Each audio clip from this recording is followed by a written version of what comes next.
Well, good evening, everyone. State Representative Brad Halbrook, along with um, Representative Dan Caucus and Representative Chris Miller. Good evening, gentlemen. What's going on?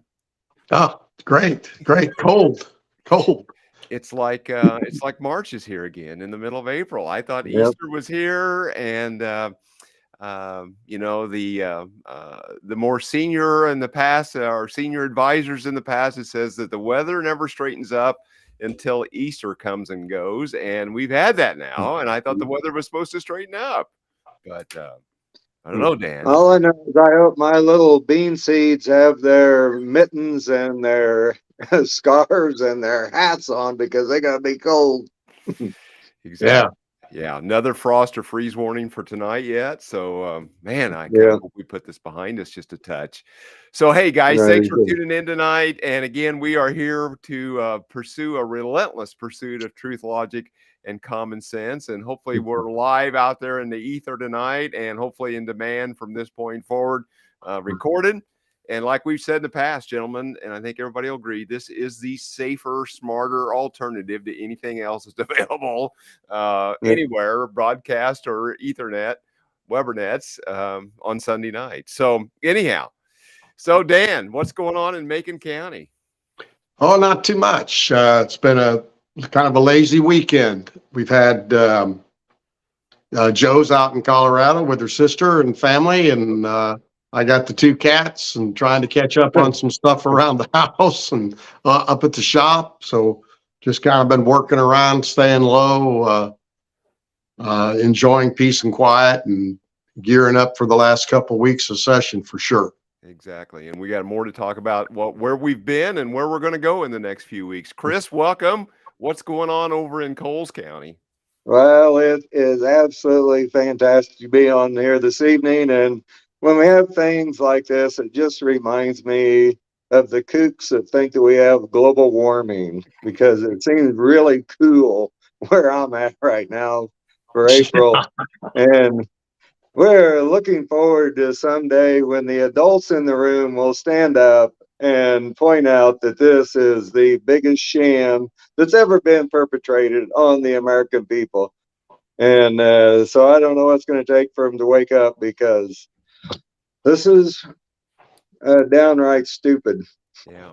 I was watching a video of Senator Kennedy from Louisiana. Is that right? And he was asking, it was some Senate committee hearing, and he was asking a couple of people there that was to testify if the United States government spends $50 trillion to make us carbon net zero, whatever the terminology is, by 2050, how much will that lower the global temps?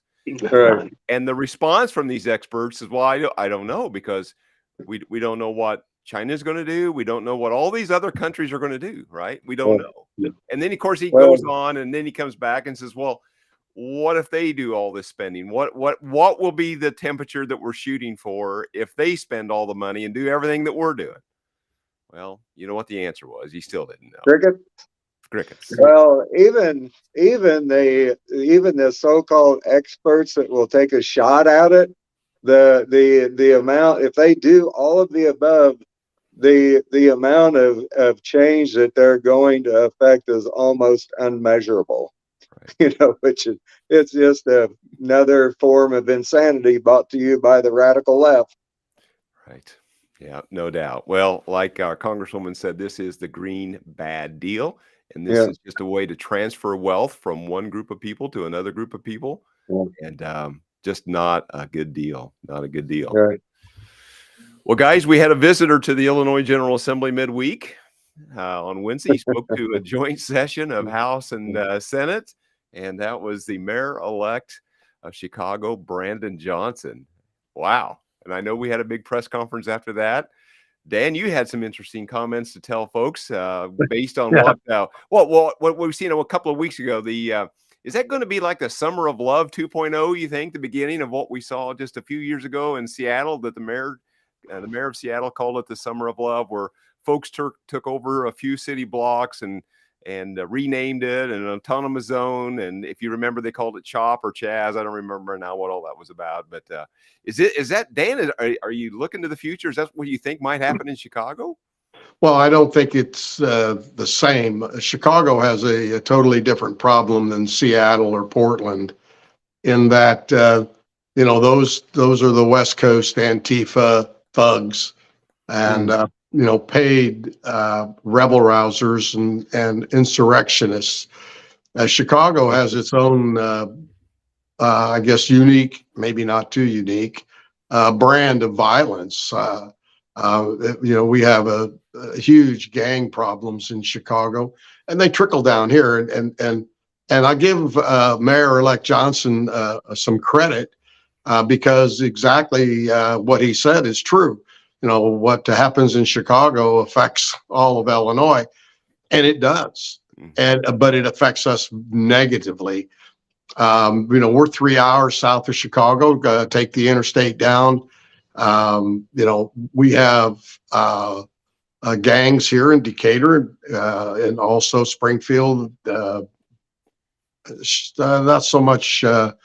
Champaign, Urbana, and Bloomington is not nearly as bad for some reason. But this is what we've seen in Chicago the past weekend was not an aberration.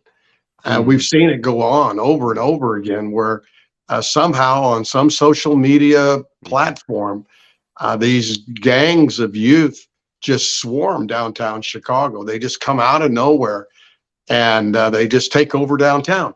We used to hear about the cars and the, doing donuts in the street and blocking traffic and, but this is far, far worse. And it's not unique. And I don't think the police have an answer for it. And I was, to your question, my remarks were to, and I hope it got out because I feel badly. People are going to come to Chicago for the Democratic National Convention to nominate their presidential candidate, and they're going to find themselves in a very, I think, violent environment. I don't, you can take a bus from, to your hotel and they can put chain link fence up around wherever and corridor and off. But, sooner or later, those folks are going to want to go to dinner. They want to walk around. They want to see the river and all the beautiful sights that Chicago has to offer. And they're going to be exposed to something that I don't think people from other states are prepared for.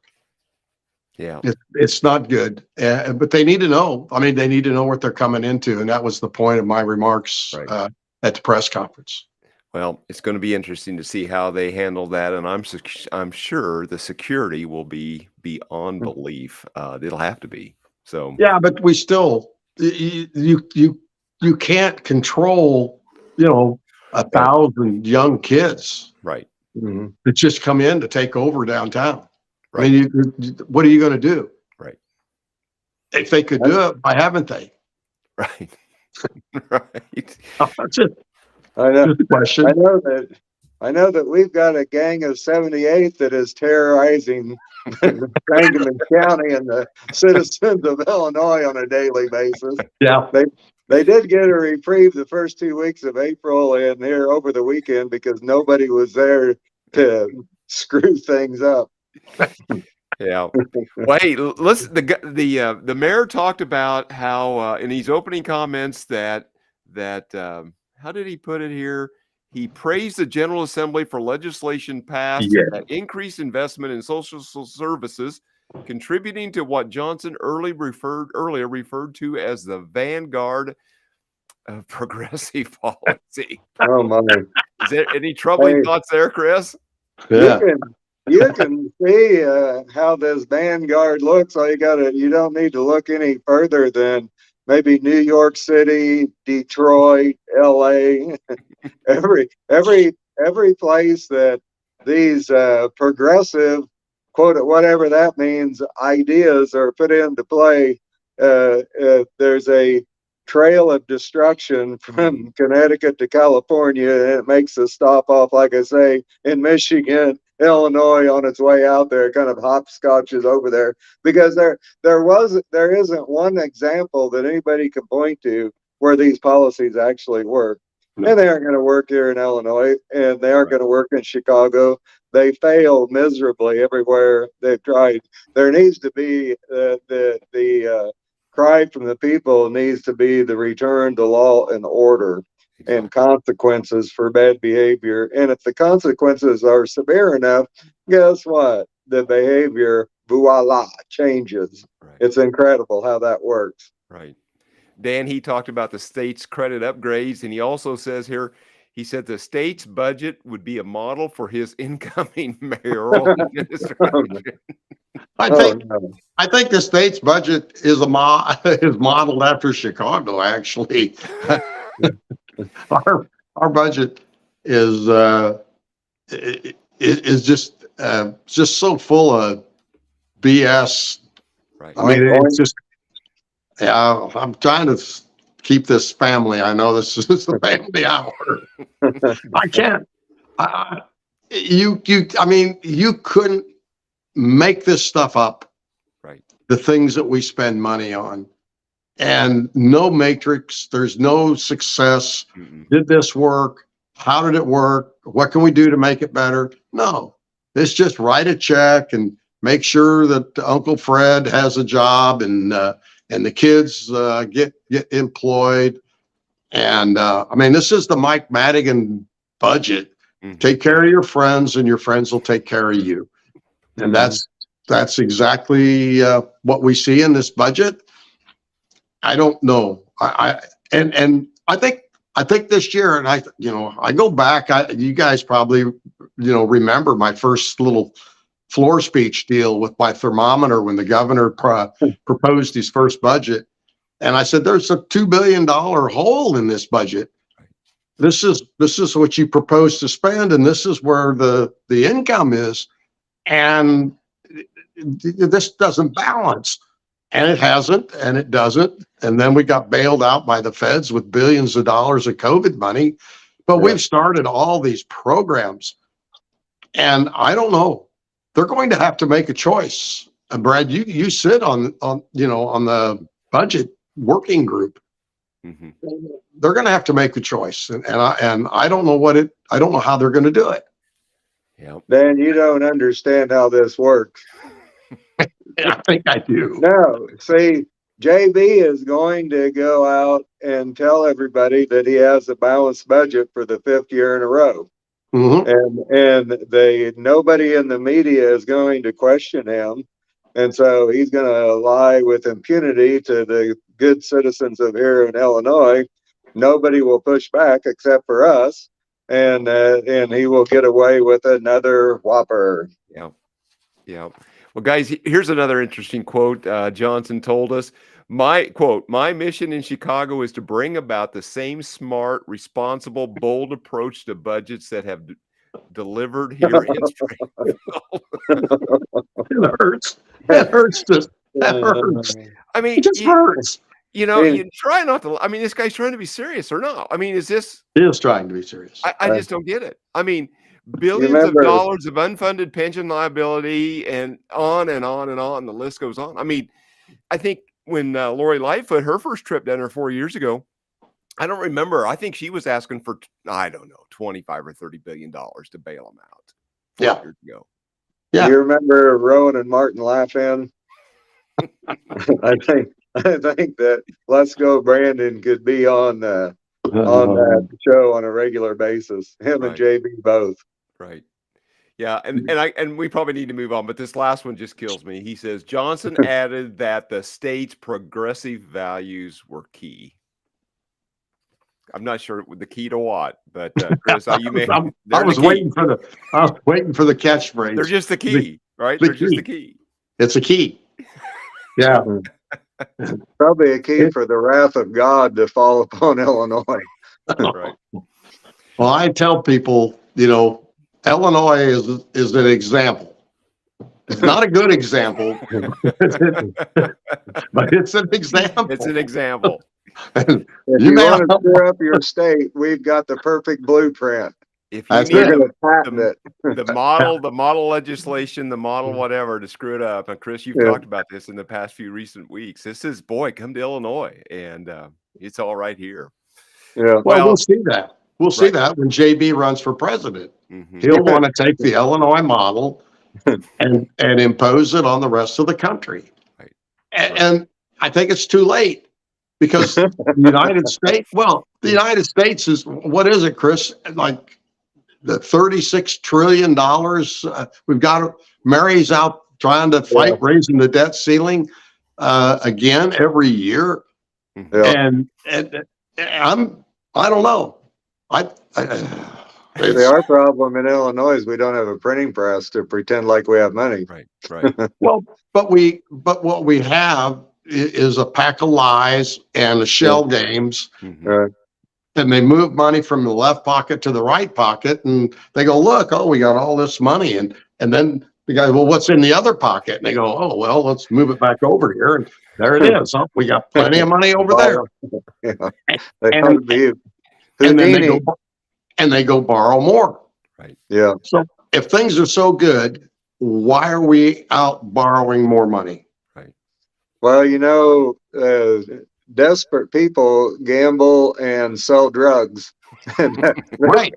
Yeah. that's where we're at now. Those are two of our big businesses there in Illinois, gambling and drug sales. Perfect. Yeah. And Illinois seems bent on making more and more of that happen. So, Yeah. hey guys, let's wrap it up on him. Let's talk a little bit about what happened this week. We were back 3 days after a 2-week Easter break, and didn't see a whole lot of floor action. I don't know. Did we see 8 or 10 bills? Maybe a lot of committee work. Senate bills are coming over. An interesting bill we saw on Thursday, I think. I don't know what. I'm not sure if this was the most interesting bill or not for the week, but it was about banning devices that would disable vehicles. Any thoughts on that? That was a lengthy 40-minute discussion. The bill failed ultimately, didn't get enough votes, but interesting debate about that bill. Well, this is, and I didn't know this was going on in Illinois until the bill came up. But evidently, if you are a risky borrower, in other words, you don't have a solid credit rating, but you need to borrow money to buy an automobile, the lenders have the ability to put this little device that plugs this device into your car, probably into the port underneath the dash, where you do your diagnostics. And if you don't make your payments, they can disable your car remotely, which is kind of scary. Mm-hmm. And ordinarily, I wouldn't be for, that kind of a electronic device in somebody's car, particularly if it can track your movements. And Right. I mean, it's a huge invasion of privacy. But this is, as it was presented to us by Representative Ma, this device is put in there so if people are willing and they know it's in their car, they're given a break on the interest rate. So the lenders will charge a lower rate if you allow them to install this device on your vehicle. Mm-hmm. And then if something bad happens in your life and you can't make your car payments, the lender can then disable your vehicle. And you then, you can call them up and renegotiate or talk to them or Right. get your stuff out of the car before they come and pick it up. It's kind of a strange idea, but it evidently works. Right. And Representative Ma's bill would have eliminated the ability of these lenders to place that device in a car, because she said that these lenders were disabling people's cars that they need to go to work or get their groceries. I mean, it was all the violin was playing and the lights dimmed and tears were coming out. And, it was the typical Democrat emotional appeal. We've got to do this for these poor minorities and their loans. And And, you know, it made no sense because, There is a way to avoid that. yeah, pay your bill. Pay your bill. Duh. And, and no lender wants the car back. They Right. want their interest. They want their money. They're not just deciding, well, you know, Chris didn't make a car payment. He's 5 days late already. Let's just disable his car and go get it. They don't want that. No. So anyway, so Yeah. I kind of spoke, I did speak about it because I know people that have had a problem having their car towed. And so the other alternative is when you don't make your car payments is they come and take your car. They send the wrecker out, the recovery guys come out and they hook your car up wherever they find it and tow it. And you could be at work, you could be at the grocery store, you could be at school, you could be at home. They don't care. When they spot your car and it's on their list, they hook it and away it goes. Well, your stuff's in the car, whatever you left in your car. You have no idea where it's going and you don't have a way to go get it. And you can't get it out of the yard until you pay the lender. Right. So now you've got a $250 towing bill, a $50 a day storage, and you have to renegotiate or catch up on your car payments. Right. Where, you know, it was an absolute travesty to put people through that when the lender can, you know, disable the car and you can call them up and say, you know, let's make a deal. Or let me get my stuff out of the car before you come and take it, at least. Yeah. Anyway. Well, it was troubling on many, many levels. And, you know, but it has been a voluntary program and supposedly it gets a lower interest rates on folks that are risky investments. And it is, Dan, you've said it right. I mean, it really lessens the cost for the automobile owner or the recipient. The borrower. Yeah, the borrower. Because they don't have to pay all those fees to get their vehicle back. They just go and, but common sense is not prevailing in this discussion. Oh, it did in this case, though. Yeah, well, right. It failed 50. I think what, to get 51 votes maybe or something. Yeah, like maybe. that. It needed 60. So it's probably going to come back if the sponsor can find the votes. But I don't think it's coming back. Probably not. Probably I talked to a couple of Democrats on our way out Thursday, and they had no idea the ramifications of that bill. And they thanked me for, you know, kind of giving them a true life impression of what's going to happen to their constituents who may have some tough times. Right. So I doubt seriously if she brings that bill back. Right. Right. Well, hopefully not. Hey, now there's a big couple of committees, I think tomorrow morning, Public Utilities and Energy and Environment. You guys are both on both of those, right? One or the other or Right. both? Yeah. And so looks like it's going to be subject matter hearing, and it looks like the main thrust is about CO2 pipelines and the like. Dan, I don't know if you are up to speed there on what's happening, but it looks like 11 o'clock tomorrow, big Public Utilities, big Energy Environment Committee meeting, going to talk about CO2 pipelines and transportation and the like. You get any insight there, Dan, about that? What's really going on? I strangely enough, I have not heard from anyone. You know, you would think normally the interested parties would reach out to members of the committee to kind of give us a heads up or a brief on what they, you know, what their intentions are. If people want to watch, it's going to be live streamed, ilga.gov, and you can go to the committee, there's even a better way, isn't there, Brad? You can, because they have the live on the House side. Right. You can just go hit the live button and watch. You can watch this committee hearing. Somewhat controversial.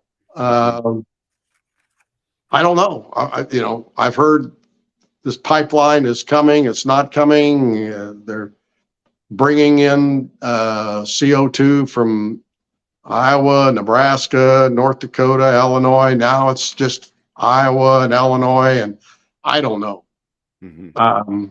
It'll be an interesting joint House Senate committee. Right. Well, a page that I watch pretty frequently, and it's in my district. It's just to the west of me. Protect Christian County, and they put up some recent art. Well, they put up a lot of stuff, but they put up a really good story about what happened in Mississippi in relationship to a ruptured CO2 pipeline a couple of years ago that was just used. They were just transporting the CO2 into oil wells for some enhanced crude oil recovery, and they had a Mhm. rupture there. And it was quite the interesting story that was put up just a few days ago about what happened there in Mississippi. So I would urge everybody protect Christian County, or just Google Mississippi CO2 pipeline rupture, and you can get some of the details on that. But that's a big committee. And again, we've got a lot of committees this week. Couple things really, guys, we want to talk about here as we kind of wind down is this big pro-life march rally on Wednesday. Yep. And I've got a graphic I'm going to try to bring up here. Yeah, there we go. There you go. Yep. So, yeah, Wednesday, the Illinois Right to Life is sponsoring this event, high noon, right, on the east side of the Capitol at the Lincoln statue. Yes. Okay. And you guys can see the details there. But the Illinois Right to Life rally on the east side of the Capitol, Wednesday at high noon. And again, we'd invite you to come up and come early. And if you're coming, let us know. And if you need anything, we'll try to make arrangements and accommodations for you so you can enjoy your day. Probably going to be a little bit cool than a late April day might normally be, right? So kind of dress accordingly. Yep. Yeah.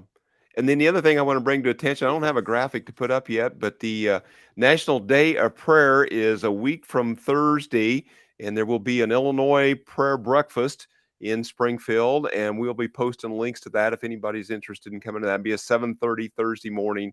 I believe that would be the 4th or 5th. 4th of May is the date on that, on the Thursday. What else is going on that we need to leave with our viewers tonight, gentlemen? Any thoughts? Any other questions, concerns? Do you know where the prayer breakfast is going to be? It will be at the State House Inn, which is just a block and a half straight north of the Capitol. At 7:30, and there is a RSVP link that we can post up as we get closer, so folks can take advantage of that. Or the Facebook side is Illinois Prayer Caucus, and again, there's some renewed efforts for legislator prayer meeting just before the first day of session on Tuesday. There's some efforts to bring the community back to the Capitol on Wednesday, just before noon, also to be there. So there's just some efforts kind of being renewed to bring prayer back into the Capitol, both from the legislator standpoint and from the community. So again, probably multiple sites out there. I know Dave Severin had put up a site a couple of years ago before the virus hit called Pray for Springfield. That's a Facebook site you can go to, and then the Illinois Prayer Caucus. So yeah, what else? It's kind of all I got. Unless there's something else on you guys' mind before we close out. Nope, I'm just hoping we get some stuff done this week. Last week was pretty, I don't think we did a doggone thing hardly on Tuesday or Wednesday. A little bit more on Thursday, but good night. We're winding down, and it seems like there's a lot of work left to do. Right. Yeah, Dan, what we got? 4 weeks, Dan, about 13 days in session. 13. Schedule? Yeah, we'll be there 4 days next week, Tuesday, Wednesday, Thursday, and Friday. Mm-hmm. We're scheduled to be in all 4 days next week. And then, of course, you talked about Monday's subject matter hearing. We're keeping our fingers crossed and working hard to not get this Bloomington Normal Airport deal run through the committee. It's a big taxation increase for the people in McLean County. So that's one of the deals that I'm working on. There's also going to be a Lyme disease bill come up. I've handed off the sponsorship to Dan Swanson to run that. I don't know. There's some kind of an education omnibus bill in the works of some sort. They wanted to incorporate my teacher's master's degree scholarship program into, so they may take that off the floor. So yeah, there's lots of things going on. We just have to keep your eyes open watch for alerts and, we'll do everything we can to keep people informed. Right. Yeah. Chris, what else is going on that you're aware of for the coming week or that we need to know about?